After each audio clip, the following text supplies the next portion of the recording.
Talk about you, Brenda, and I do say that not only do you walk the marketing talk, but knowing you and learning from you has made me starting to think as a marketer. So, but thank you for talk about you, Brenda, and I do say that not only do you walk the marketing talk, but knowing you and learning from you has That's made just me because the YouTube starting to stream think is as a picking up. So marketer. you'll So, just have to go but into thank you YouTube and for click on mute.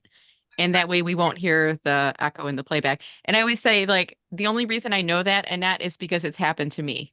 Like, that's the only reason, because it's happened to me. I've made that mistake before.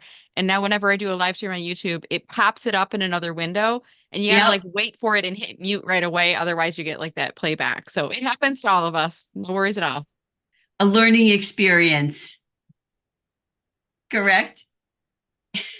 Okay, Not so mistakes, but learning experiences. Yep. learning experiences. Okay, so I'm Annette Richmond, and I am I would say, content marketing consultant. And what I do is help coaches, consultants, entrepreneurs, and small business owners to use content marketing as part of their brand building effort. So I'll have to prepare something better for the next time, but that's me for today. So you pick it up now, Brenda.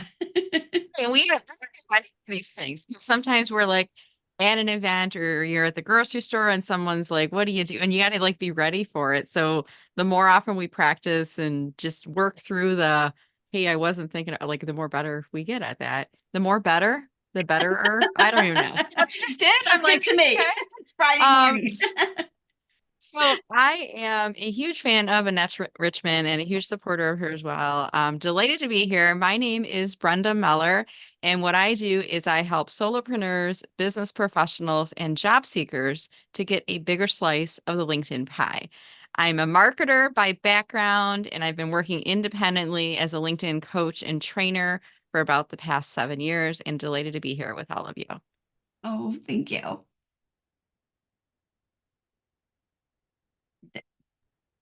Linda, do you want to go next? I was going to say, I'm going to jump in. And Okay. I'm Linda Brubaker, and I'm a job search strategist. What I do is that I help individuals who are either returning to the workforce, who are looking to either move up or move out to find their next forever job. I help them to discover and showcase their transferable skills so that they can hire their next company and hire their next forever job, find that next forever job. I'm an ex, excuse me, Brenda's told me not to say ex. I am a former, okay, recruiter, former executive search consultant, a former HR business partner, and a job search coach for the last 7 years. So I help people look at things from all sides of that recruiting desk. Okay. Doesn't it sound better when she says former instead of ex? Like, as ex, I immediately get Absolutely. like the ex-boyfriend, ex-girlfriend, messy breakup, emotion. Whereas former, and we don't know, did you leave? Were you ex to leave? Like, but we know it's not something you're doing anymore. It was something, and like I'm a former marketer. I'm always going to be a marketer still, but I'm glad that you picked up on that, Linda. In fact, I've been thinking about saying instead that in another life I was, or in a previous life. But yes, I have, and I'm just trying to train my brain to say it. So thank you, Brenda. Paying it forward, I see Brenda. I'm Susan Shear. I'm the founder of Go Simple, which is a administrative services consultancy business. I guide solopreneurs through the overwhelming chaos of all the tasks they need to do in their business. So everything from email management to social media content to CRMs. That's my sweet spot. I am a former executive assistant coming out of corporate America with 35 years in the C-suite.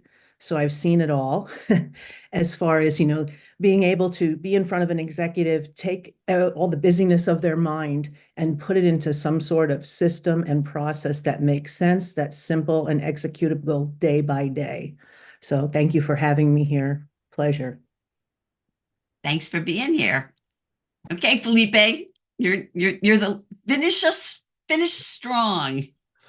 Well, thank you, Nat. It's always great to partner with you. And that was actually my first LinkedIn Live ever. So, and that was, God, it's been years now. It's amazing. But I for know. everyone's benefit, my name is Felipe Cofino. I'm a HR exec. I've been in the corporate world for well, now this is scary. I've been in corporate world for 30 years in HR, which Brenda, I welcome any way to say that better. I've been putting on things like, oh, 28 plus experience. I'm not ready to say 30 years experience yet, but who knows? And but I'm passionate about really helping companies, organizations, small, big, and large, really implement a strong HR function with everything from the analytics, the payroll, the benefits, to the recruiting, the employment branding, the culture, the performance management, and the career development of the employees. But also, through all those years of me doing that for the employees I work with, I realized I started helping people outside of that workforce. And I started helping friends, colleagues, people that I've worked with in the past, and new friends I've met. And so helping people find the right job with the right culture in the right company has really been what I've been able to do with people, and why I still am able to do what I do best in the corporate world. And also, I'd be remiss if I didn't say that LinkedIn is a big part of my strategy and coaching, whether it's in the workplace or with the clients individually. You know, it's so funny how you talk about shifting, and I forget to say that in a former life I was a magazine writer, so that's how I kind of studied media in school and came to kind of the shift where I am now. And it's so funny because, you know, I think most of you know I was resume writing and LinkedIn profiles, et cetera, working with executive for several years, but I was constantly getting friends and colleagues asking me, you know, message me, Annette, how do I do this? Oh, how do I do that? And I thought, you know what, that's kind of more fun for me. And I always like to teach. And so that came with the, you know, the shift in my business almost a year ago now. So any questions? Anybody have anything you want to raise and discuss in the group? No? Okay. All right. Well, I do have something. A wise friend of mine told me that when I have groups like this, that if there are no questions, I should have something to teach. And I am yeah, there she is right there. So you know, I, like most people, I do training all the time because I'm always trying to learn. And I was in a training last week, and the training was actually on how to be comfortable on camera. And I mean, I'm pretty comfortable on camera, but I always figure I'd learn something. And the trainer came up with this, I came up with this thing, a way of brainstorming to come up with different kinds of ideas. And so I had been using, anybody here use Miro? Okay. Well, you do. Okay. So let me see. Share But my I'm looking actually for another brainstorming tool because I've been using Jamboard, and that's going away in October. So this is really good. Okay, so this is Miro. I actually learned about this. I think I'm not sure where the first place was, but Amy Porterfield's podcast stands out in my mind. That she was talking about sort of the paid version, because you can use this with Teams. But this is the first thing that I did with Miro, and it's just a, you know, sticky note board, whiteboard that you can use. And I used it for a lot. And one of the things I like about it, because I do have like big whiteboards in my office that I write on and look at because I'm weird like that. But you can export the boards that you create here as images or as PDFs. So what I was doing was exporting this as a PDF. And then when I'd sit down, you know, maybe at my laptop in the other room, I would use this to work on my content calendar. But what I want to show you is actually, wait a second, is this other thing that I learned just last Friday, as a matter of fact. And this is kind of a riff on that. It's, hang on a second. Let me just, I gotta get one more thing here because I want to explain kind of what this is. Okay. So the speaker, the trainer was talking about, had us do an exercise where we wrote down, we pulled out our pieces of paper and we made circles, and the one in the center was kind of the goals. And then she had us write down circles around the goals.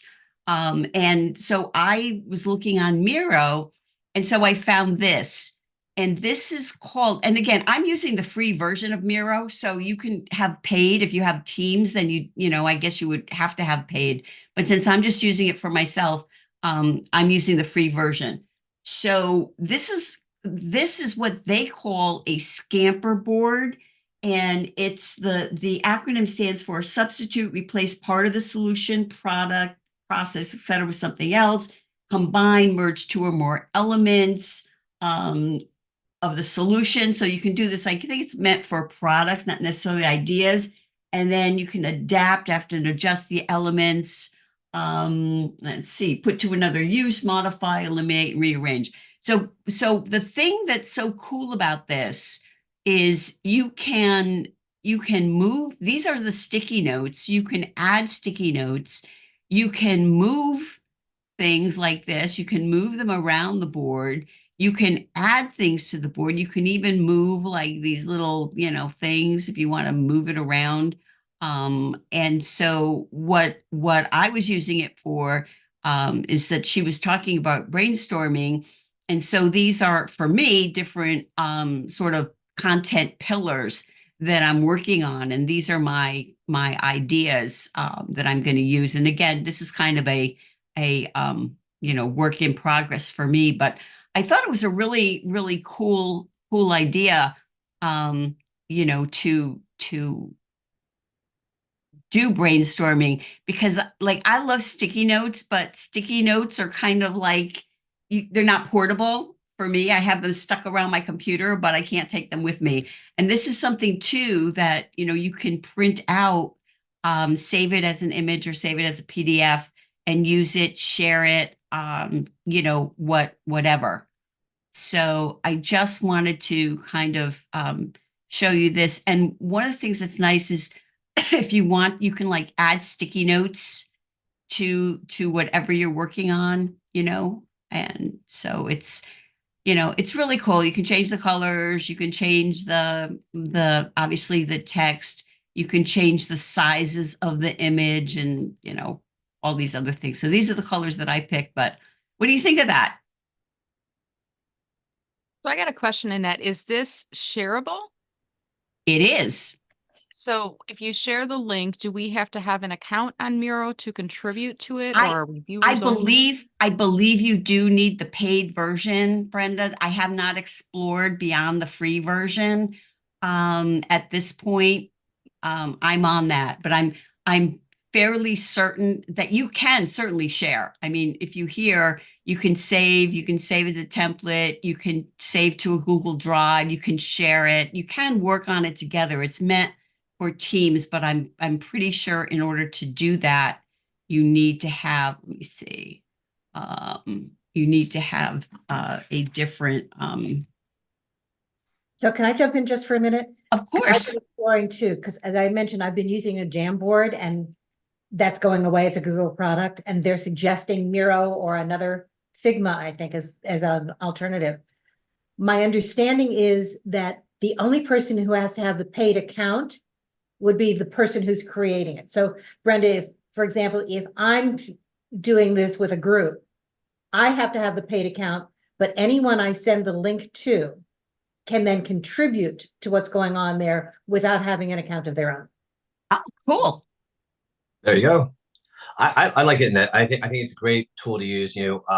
Back before we had tools like this, I was a big part of being trained to be design thinking in the workplace, and a lot of the design thinking is using that format. But we were actually using post-it notes. We actually had a whole room dedicated, no tables, no chairs. It was just things on the wall, and we had boards, and it was the physical post-it notes everywhere, and it was a great exercise. It came up with wonderful ideas, but the cleanup and the organization of them was horrendous. And so this really simplifies it so well. And I like that it's shareable, and that you can manipulate the visual a little bit to make it easy to follow. That's awesome. So these are all the templates that they have. And again, I started with the posted notes because that was something that I like to use anyway. This is the scamper, obviously. So these are all the different maps that you can create and then personalize them however Do you have a lot of you other want. templates available? the ones that, yeah, what I was just showing are all the templates. So here I am. Now I have this stuff on here. I don't know what to do with it. Okay. Yeah. All right. That's good. So That's awesome. yeah, those were all the templates there. All right. Yeah, templates. So these are all available on here. So again, I'm not sure how the paid works, but because I have not explored that. I think it's relatively inexpensive, but it's really I find it to be really handy. Sorry about that. You don't want to see that. That's boring.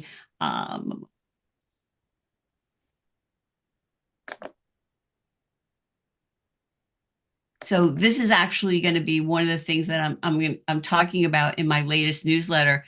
And so here's just an image. Oop.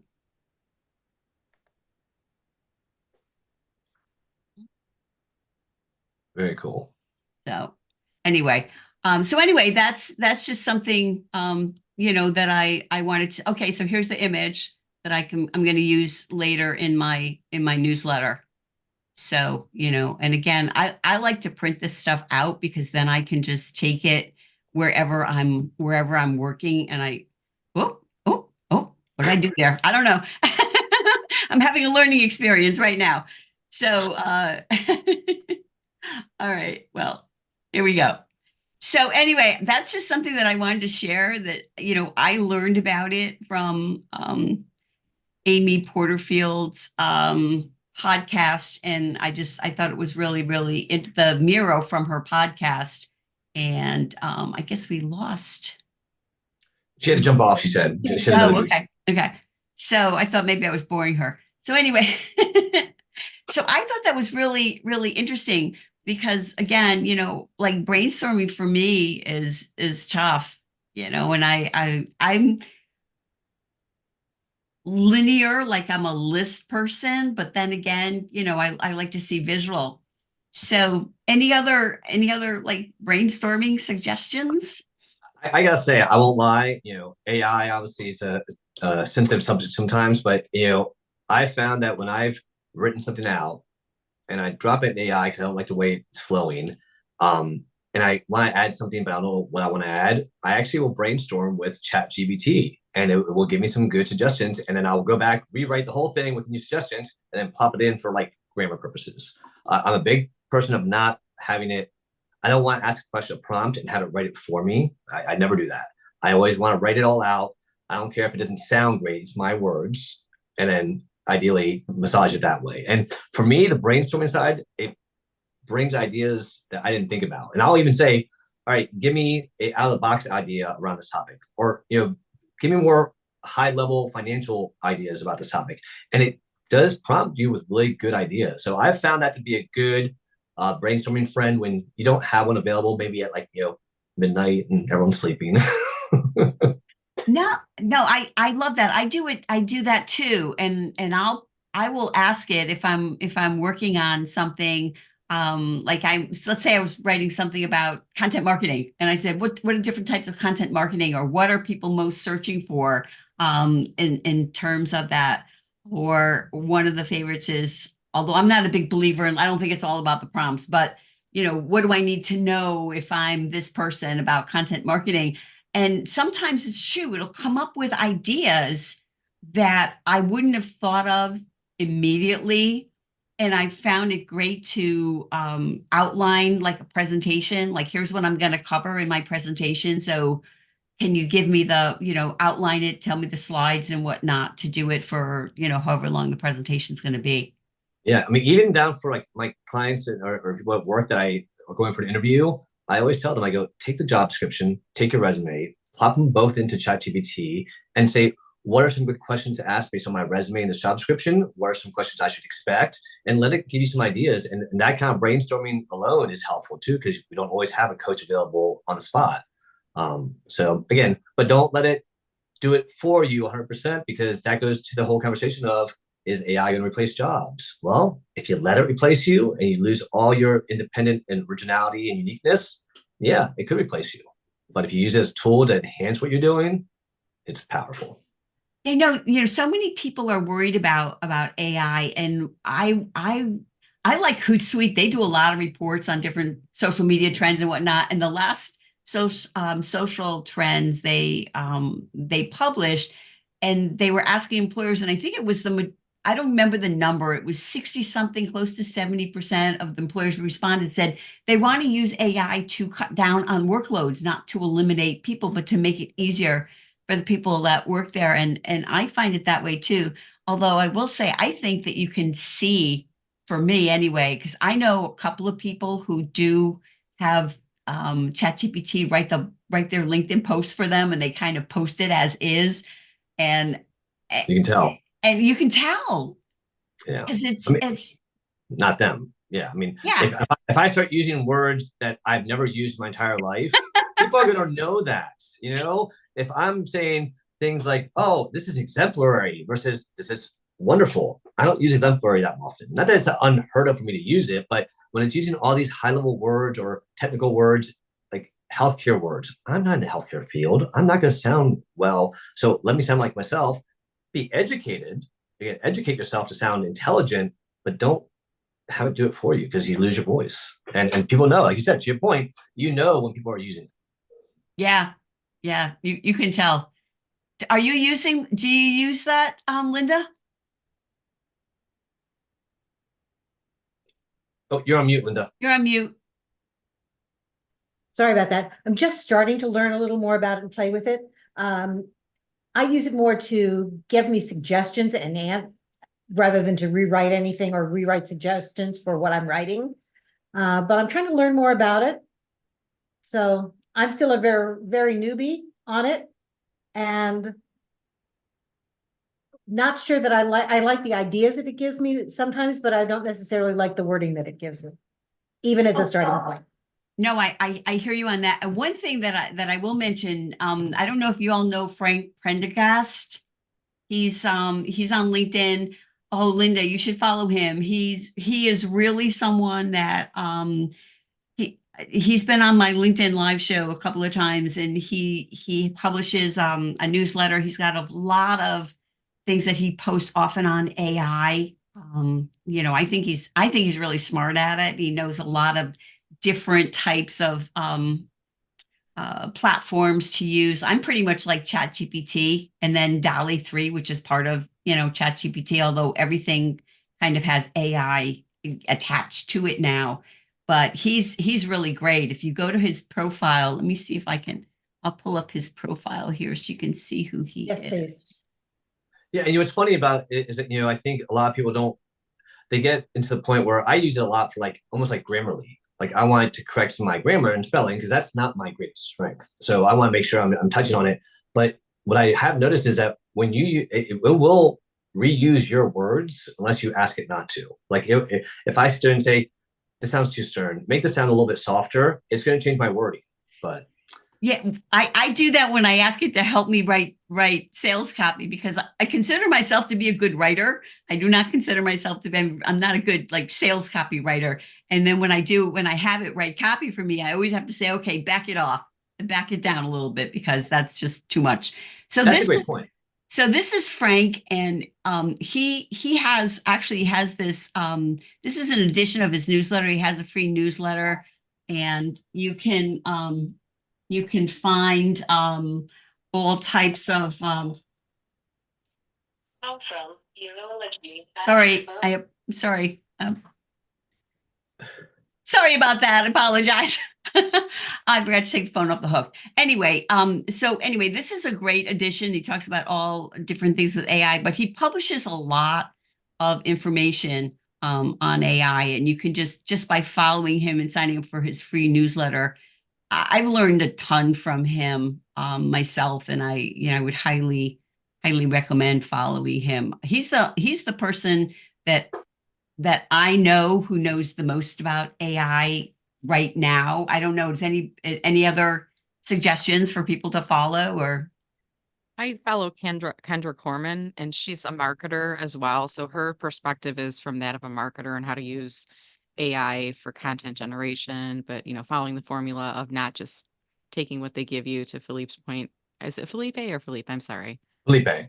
Felipe, to your point earlier, Felipe, of not just taking it because you don't use those words, like modifying it. So she's one of the people I follow on it. I think there's a lot of experts that are sprouting up. Angela Pitter is another one because she's in the LinkedIn space as a coach. And I think there's an early opportunity for people that are interested in leaning in to teach it and become like a quote unquote expert. It reminds me of Annette, you remember like back in the early days of social media, there was like there was nothing. And then 3 weeks later, there were Facebook experts and LinkedIn experts. And then Yeah. Instagram, there was Instagram. I'm like, it just opened up 3 weeks ago. How are you an expert? But if you lean into it early on, you just need to be, and this is one of the Amy Porterfieldisms, you just need to be 10% smarter than the people that you're teaching. So Yeah. you can potentially be an expert. But yeah, I would say Kendra Corman and Angela Pitter are the 2 people I'm going to for ChatGPT and related right now. You know, the other good person is Shanae Monet. Shanae has done a lot. She does a lot of free courses and then she has paid ones, but she does share a lot of great, easy, tangible takeaways. One of the things that I've always been a fan of also is formats. Okay, someone says, well, write a marketing plan, write a strategic plan, write a report on this style, and you've never done it before. ChatGPT allows you to, hey, put this into a marketing plan template, which I did one time for the marketing department. I had an idea. I wanted to present to them, but I wanted to present to them in a way that they understood how to read instead of trying to figure out what I was trying to say. And when I did it, they're like, oh, what marketing did you, or who in marketing did this for you? I'm like, I did it. I just learned how the format is from ChatGPT. And they're like, should we be worried about our job? I'm like, oh, hell no. I go, this is all about me just making it easy for you. And they're like, we need to start using AI a little bit more. And it kind of opened their eyes a little bit, but it was something that, if I'm presenting a strategic plan to the board of directors, and I've never written one before, but I have all the ideas I want to present, it helps you get that template, if you will, or that format. And especially if you've never done it before. Oh, I'm 100% with you. And I did that. I was put in a pitch to speak at a conference and I wrote down, all the things that I was going to be talking about and the things that I was going to be covering in it. And I had ChatGPT create an outline sort of with a slide and also a summary with some takeaways. And it's so easy, and that's, I think, the same thing, the same idea as what you're using it for. I'm taking what I have, but I'm having it format it for me and condense it and things like that. So yeah, I love it, but and I've been getting into the images more and more too, but yeah, it's no, I was gonna say, and following people like you, I mean, like, Brenda, I'm always learning from you, consistently always learning from you. And it's, I have your book right here actually. And it's one of those things where I made it because my mother was a teacher for 50 years. My wife's in the education field.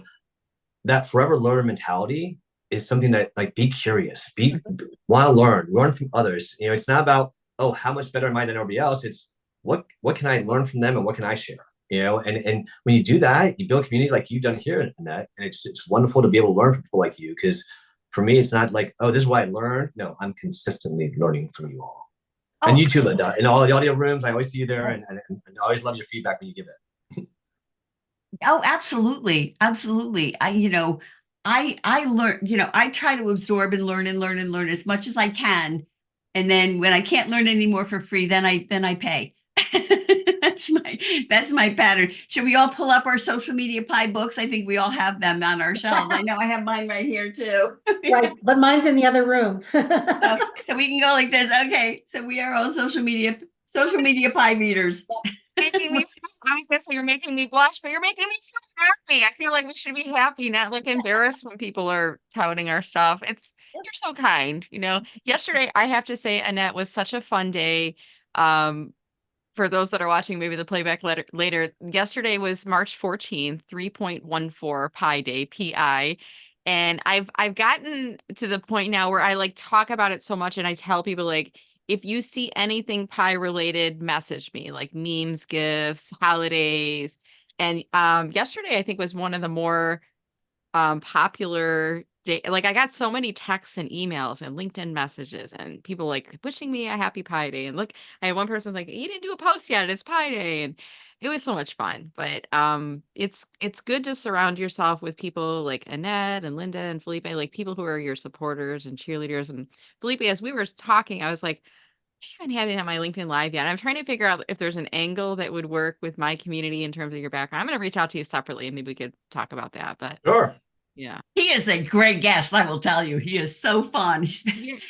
He was on my show a couple of times. So it's and I'll tell you, and I want to talk to you too separately about this, because I think some of the things that you did, when I did a presentation for SHRM talking about how to attract top talent, and I showed examples from people that I knew, and one of them was you, Felipe, and I told you, about it because it's so company pages, and Brenda, that's one of your areas too, are so boring with these larger companies where you go on there and it's the stage photos and everything. And I love the way you would interview people.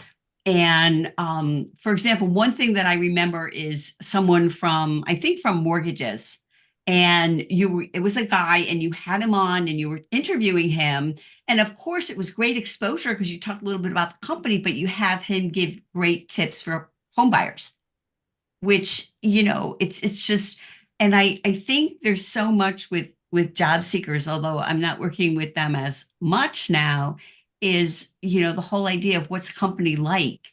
And I think if you have a company like the things that you did, you can really tell what a company's like. It's not just like, oh, we're really all about our employees. Well, oh no, we're not talking about that, but here's our employees and we're cooking together. And oh, by the way, we created a cookbook. So I think it's so cool, and it's so important to be creative.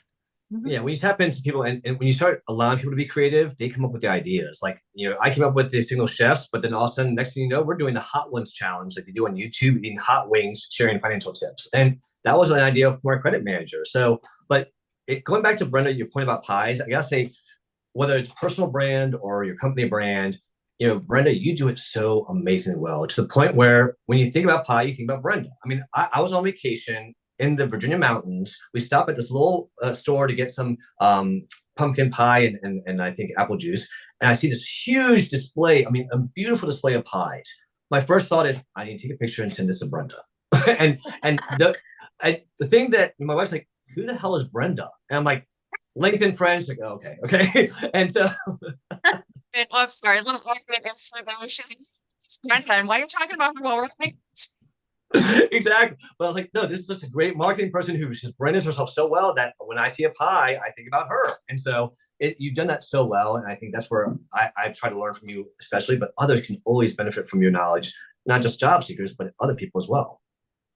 Oh, absolutely. Absolutely. So, it's so, it's so funny how, and you're right, we learn from each other. We start thinking about, you know, marketing, like for me, it's become like a whole different thing. Like, oh, I'm talking about a podcast. So you know what? Well, I'm doing this post about a podcast. Why don't I mention a few other, episodes up there, and so people might be interested. But I think it's anyway. So here we are having a little fan festival here. But Brenda, I want to know what pie you ate yesterday. What was your special one? oh, I was looking for a strawberry rhubarb and I was this close to getting it, but I did my webinar yesterday, which I had a whole lemon themed presentation. So I had to purchase a lemon meringue pie slice to show to my group. Like I had to hold that up to the camera. So I did get lemon meringue, but funny story, I usually don't buy whole pies because my family does not like pie as much as I like pie. And if I buy a whole pie, I will not let that pie go to waste. And pies are very rich in calories. So, sometimes if they're double crusted, you can freeze them, but even if you like reheat them, they're soggy. They're never as good later. So, yesterday when I did a pie giveaway thing in the morning and I bought the pies like the day before. And then afterwards, I'm like, I got to get pie for tonight. And I stopped by a bakery and got a slice for myself. And then I'm like, well, I'm just going to get a slice for my family because they're not going to eat it. coconut cream my husband likes. He's not eating a lot of sweets right now, so he'll have a bite. My daughter will have a bite. They'll be happy. So I get home and I taught, my son and my husband were there. My daughter was still at school. I put the pies in the refrigerator and I said, the lemon meringue is mine. I need it for my webinar. Do not eat it. You can eat it afterwards. Do not eat my lemon meringue pie. This is my prop. Do not eat it. Yes, I write it off as business expenses when I buy pie for my webinars, by the way. And then the other pie, I said, this is coconut cream, and this is from a bakery, and it's good crust. It's not store-bought crust, which is kind of crappy and tastes cardboardy. So it's good crust. It's this coconut cream, and my husband and son were both in the kitchen. They're like, oh. And my husband's like, well, I'll just have a little bite. And my son's like, well, can I have it? And I said, yeah, but you guys have to share it. Like when Charlotte, my daughter, gets home from school, you guys got to share it. So he said, okay. And then I went about my business. Later on, I picked up my daughter. I told her about the pie. She's like running in the door, like, I want the coconut cream pie. It's not in the fridge. And my husband's like, I just had a bite. Where my son's like, he ate it all, ate the whole entire slice. And I'm like, this was a community slice. You guys were supposed to share. So next time I think I'm going to buy a whole coconut cream pie for them to share. But it was just funny because they never eat it. If I would have brought the whole pie home, I would have been eating it every day. And I bought a slice. I think it's the scarcity concept, Annette. Just like in marketing, when you only have one slice, it sound that much better than when you have a whole pie. I think that might be it. Maybe What's your so. favorite pie?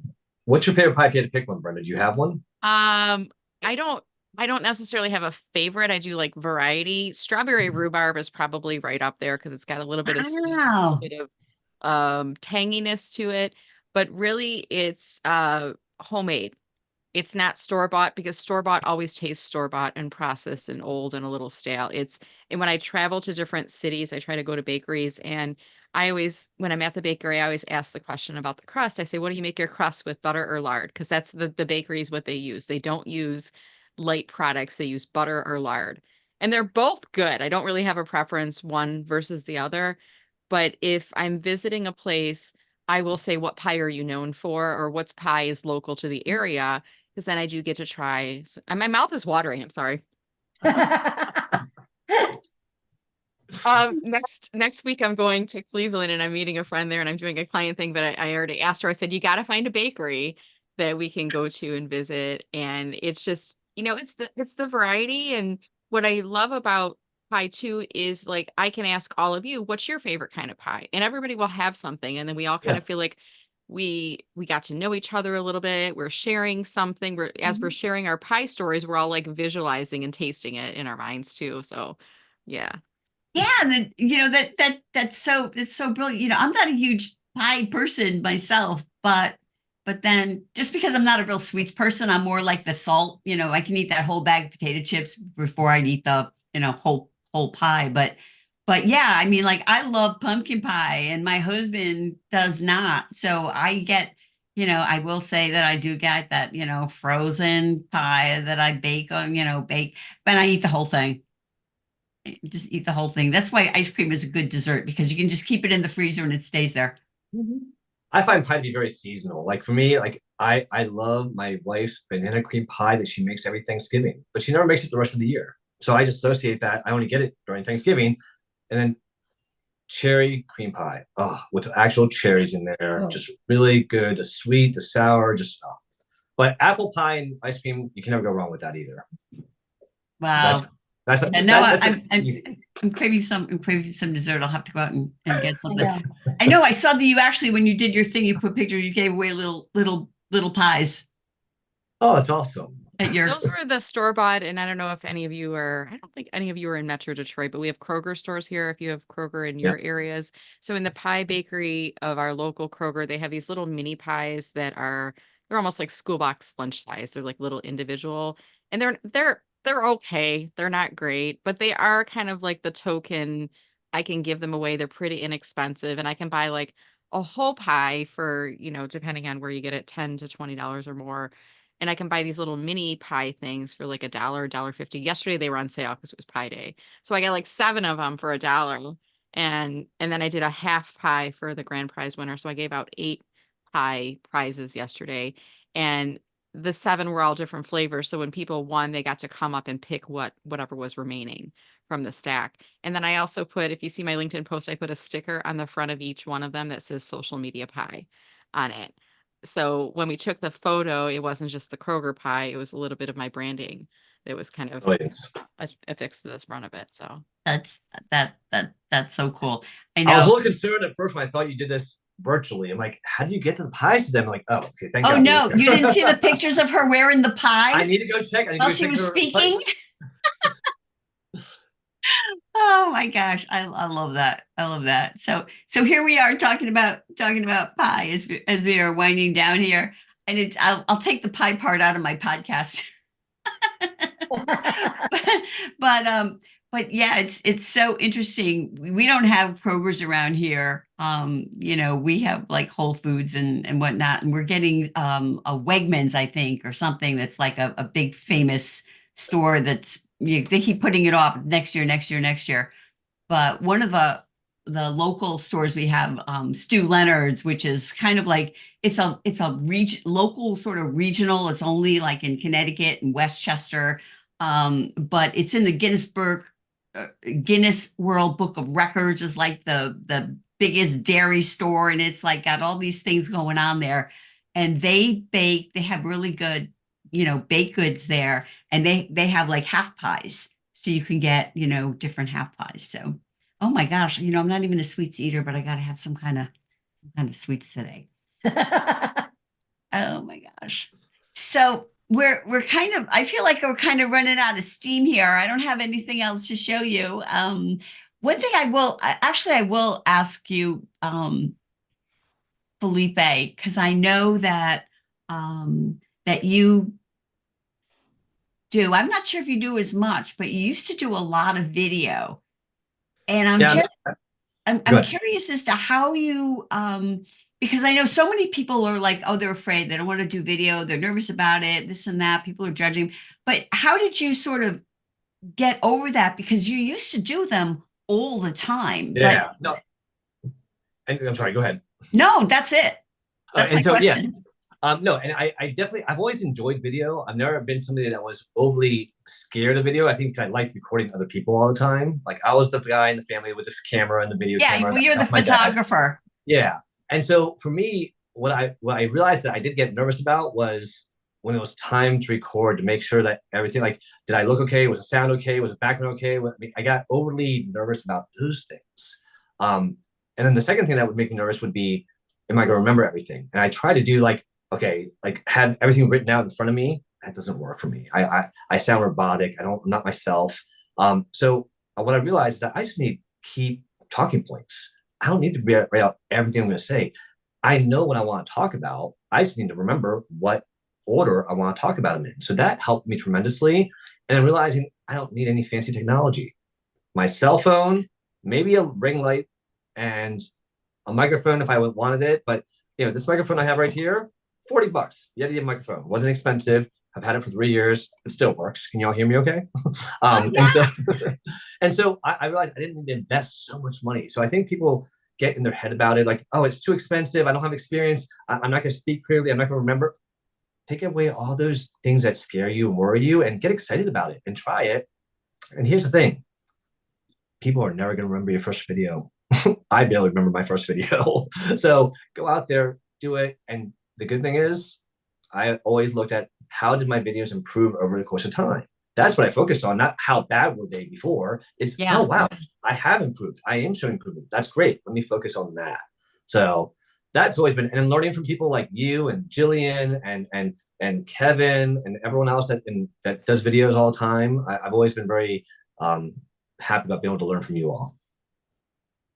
Yeah, I find that too. People think about equipment. Equipment's expensive, but even the makers of the Blue Yeti, which is what I have now, and I waited and got it on Prime Day. But I started out, I had a Blue Snowball, which is another thing. It's like $40 or something like that. Great sound, great microphone, and really, really inexpensive. And I will say that I'm excited to have Kevin Turner coming on my show to talk about YouTube, because he has done such an incredible job with his YouTube channel in like such a short time. He's got thousands of followers, over almost 2,000 followers. Wow. And not even a lot of video. I think less than 100 videos, Yeah. but just the way he's promoted it and everything. So I'm excited. I'm excited to have people come on my show and talk about things that are like outside what they normally get asked to talk about.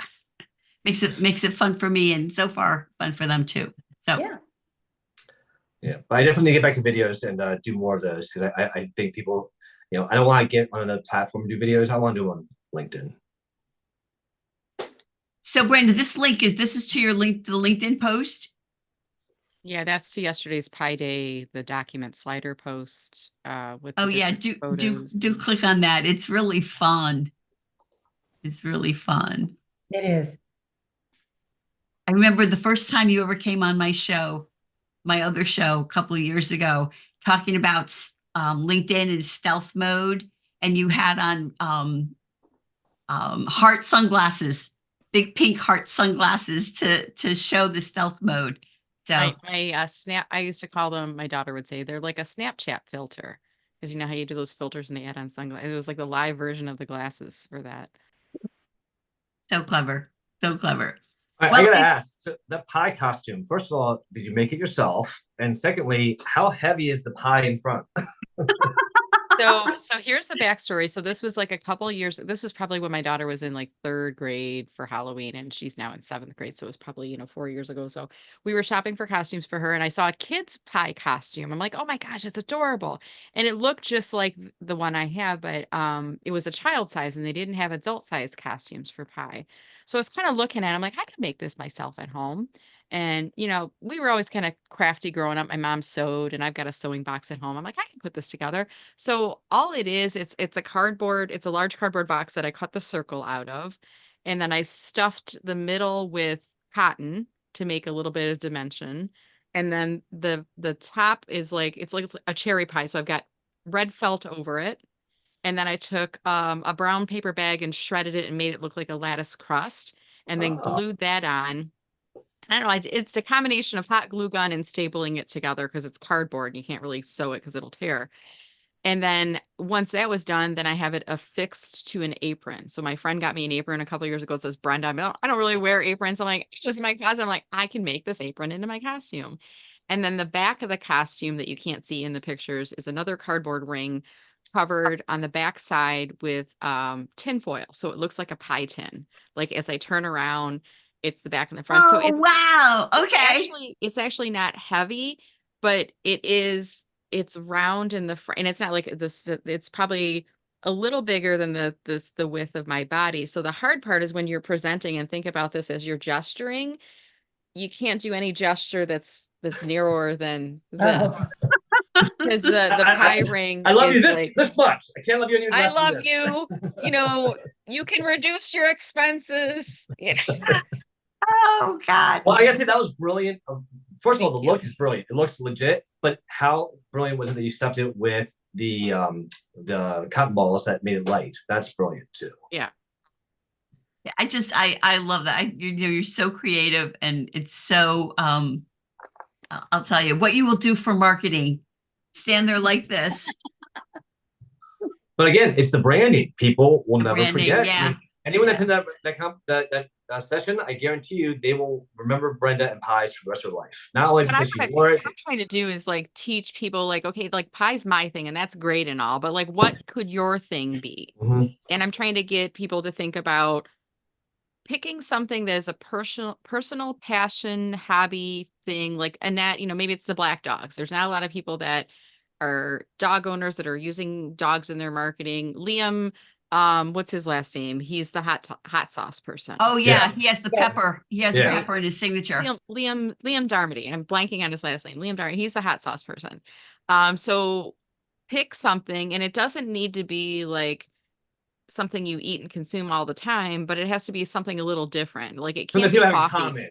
common, a commonality. Yeah, it can't be too common like coffee because so many of us love coffee. Right. It's got to be a little unique where you don't exactly see it all the time everywhere, but you see it enough that it's common-ish.